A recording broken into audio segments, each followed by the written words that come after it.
In this video, I'm going to go through and show you how to install Android Studio. Now this is for Windows users only, so if you're running Windows on your machine, this video is for you. Mac users, refer to your own separate video in this section that's been clearly labelled, because there are some differences in the way that the product installs, even though the way it looks is very much the same. So Windows users, let's get into it. Okay, in this video we're going to go through and install Android Studio. So first things first, we want to find the link, so Android Studio, download. Okay, select the first link. Scroll down. And it gives you a bit of information, including the latest version, which we're going to be using, which is the October one. But if you've got a later version than this, make sure you do download the very latest version.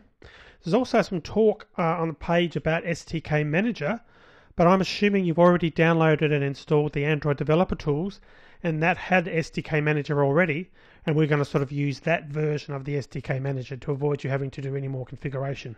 So if you do have any problems, make sure that you have got the original Android Developer Tools installed. Okay, so we'll go to Downloads. And you just choose the relevant version, and you'll notice there's a Windows, a Mac and a Linux version. You can select either of them, or of course you could have just clicked this button over here to start it. So I'm going to do that. Accept the terms as per normal and download. I'm going to save it in my downloads folder.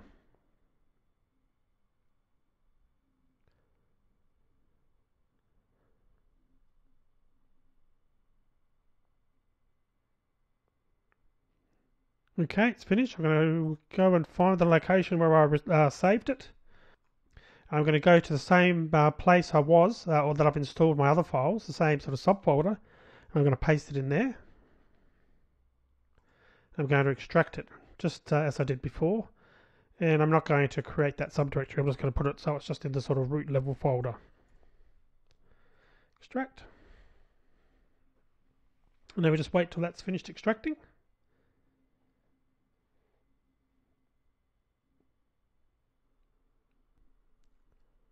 Okay, and it's done, so I'll just go back into my desktop again where I've installed it. But again, you'll be putting this in whatever your location is appropriate for your folder, for your computer. And we go into the bin folder, and you'll notice there's two versions. There's Studio and Studio 64. So one's for 64-bit and one's for your regular 32-bit. So I'm on 64-bit, so I'm going to double click that and run it. And if you get an error like this, what we need to do is configure a variable for Android Studio so that it knows where to find the Java SDK. Okay, so I'm going to close that down. I'm going to go and open my computer settings. I'm clicking Computer. I'm just going to right-click it on the screen, right-click anywhere and select Properties. Then go into Advanced System Settings. And that should bring up this little tab here. And this is the area here where we need to set up our environment and tell Android Studio where to find Java. But before we can do that, we need to go into that folder. So we're going to find the folder where the Java is installed. So I'm going back to my Eclipse folder, and then I'm going to go back to my computer. And I'm going to go into the folder, the program files, Java. And you can see I've got JDK and JRE. So I'm going to select the JRE, and we need to know the folder is going to be C program files Java JRE 1.8.0_25. So I'm just going to copy that. I've just copied that so I can sort of remember that in a minute. Go back to my settings. I'm going to type in Java_home. I'm going to paste that first bit in. Then go back, and we're in C:\/ program files.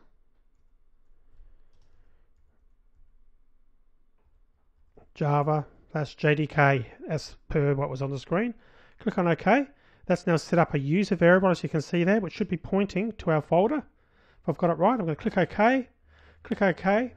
And I'm going to close that down. Close these screens down because we don't need them anymore. And now if we go back to Android again, okay, so I'm going to restart, run it again, This time Android Studio should now load. Now what we can do is you can import your settings from a previous version of Android Studio, but of course we don't have a previous version, so I'm going to select I do not have a previous version, click OK. It should then start up. Okay, so once it's started up, we're going to just move that on the screen a little bit more. Now we're going to go over here into Configure. We're going to go into SDK Manager and just confirm that it does load that up. And again, that should be the SDK Manager that we've been using previously. So it should already have all your settings, the latest version of the API, API 21 should already be in here. But we'll just check this and see. We can see that we've got API 21 installed, so it looks like we've got the right version. And it has got an update to the support library, but I'll install that in, later. So we're good to go in terms of the setup. So at this point, we can see that Android Studio can see the SDK. What we want to do is go back, and we're just going to do a quick new project just to make sure that it all works. And I just want to show you just a couple of quick features of the Android Studio. First thing, my application name. So I'm just going to use something that I haven't used before. So I'm going to put, so you can see what I've done here. I've put the company domain in as it should be, and the package name is automatically reversed by Android Studio for you. And the other thing, of course, is the project location. We want to change that. By default, it's going to default into a folder called Android Studio Project. So I'm just going to put that in a different folder. So I'm just going to put it on my C drive on my desktop, and again you'd put this in whichever location was appropriate for you. I'll put it on my desktop,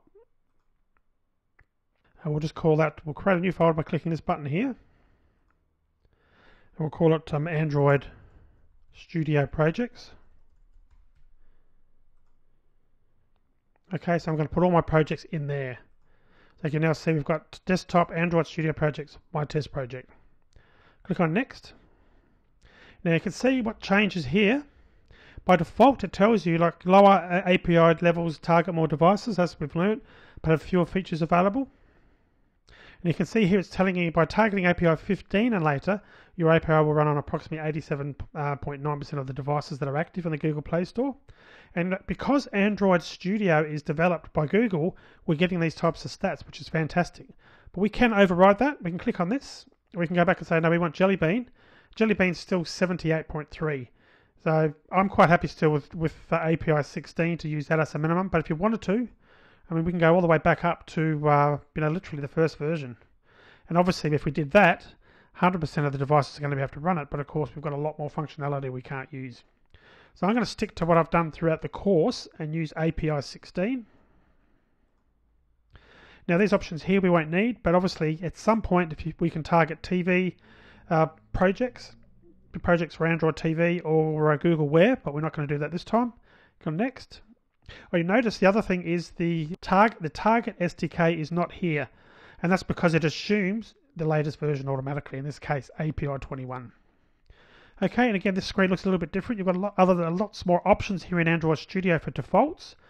Blank activity we've used before. We've also got blank activity with fragment, some full screen, but Google Maps activity, which we're going to be looking at later in the course, but lots of other options as well as defaults, even Google Play Services activity. So there's lots of different options with Android Studio, but just for this test, I'm just going to use purely a blank activity. And again, if you recall back to Android Developer Tools, these things are very much similar to what they were. Similar sort of names and so forth. So we'll leave that all the same. Just click on Finish.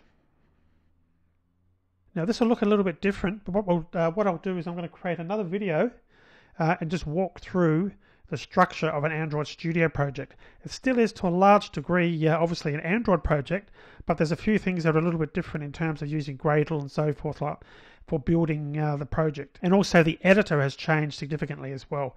First time you use Android Studio, you'll find this is quite slow. It does take a while to chug along and to get started, but bear in mind I'm running these videos on a fairly slow computer, so that's probably not helping as well. You can see what it's doing the first time we're using this. It's actually downloading some data. This is one of the reasons why it's quite slow. And you also notice down the bottom of the screen while that's chugging along, check for updates. You can configure this automatically. I'll do that in the next video when we talk about the sort of more of an overview of how to get around Android Studio. how to do updates, but it's auto updates are built in. And I suggest, because this product is in beta, that you regularly do update to get to the latest version with the new features and bug fixes and so forth. So I have found that once this first initialization is complete, it is a lot quicker creating new projects. So do give it a bit of time the first time it's run. Quite normal for it to take a while. Okay, you can see it's finished now, and I'll just try and resize that again because it's I've got quite a small amount of screen real estate here for doing these videos. You'll probably have a bigger screen than me, so I'm just going to resize this so it fits in the little window so you can see it all. Now I do suggest you look at these tips of the day, because there's lots of great tips there on particular different features of the editor and so forth, and you'll learn a lot from watching those and just sort of going through them. So you can see this is the test project that's come up by default, but we'll be going through this in more detail in another video. And obviously as we create the next app, because we're going to be using this exclusively, we're going to find out a lot more about the functionality then as well. But this is just a bit of an overview of what it looks like. You can see it's quite nice. I like the device sort of showing here on the screen. And the good thing is you can see both the text and the device at the same time on the screen, but I'll show you that in the next video. Alright, so I'm going to leave this video here and move on to the next video, and we'll go through a bit of a walkthrough on Android Studio.